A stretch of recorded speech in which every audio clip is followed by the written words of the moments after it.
Guys আমি আজকে গিয়েছিলাম ব্যাংকের কাজে। আর সেখানে গিয়ে আমার চোখ পড়লো এই ফুচকা চিপসটার ওপর। তারপরে কাকুকে টাকাটা দিয়ে আমি ফুচকা চিপসটা নিয়ে বাড়ি চলে এলাম। তারপরে দেখো বাড়ি এসে আমি আলু মাখা করছিলাম ফুচকা চিপসটা খাওয়ার জন্যে। তো আমি আলু মাখাতে বেশি কিছু দিইনি, শুধুমাত্র দিয়েছিলাম নুন, ধনেপাতা, জিরে মরিচ, একটু লঙ্কার গুঁড়ো, একটু লেবু দিয়েছিলাম। তো আলু মাখা হয়ে গেছে, এরপর আমি করে নিচ্ছিলাম টক জল।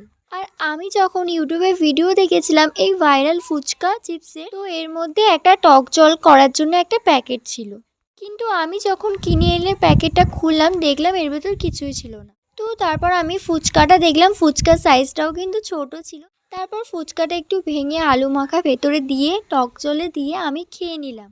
তো ফুচকাটা আমি যখনই মুখে দিলাম ফুচকাটা ছিল কিন্তু দারুণ। আর তোমরা কে কে এই ফুচকাটা ট্রাই করেছো আমাকে কমেন্টে বলবে। আমার ভিডিওটা ভালো লাগলে লাইক করে দিও, আমার চ্যানেলটা সাবস্ক্রাইব করে দিও। তো দেখা হচ্ছে নেক্সট ভিডিওতে, তো বাই।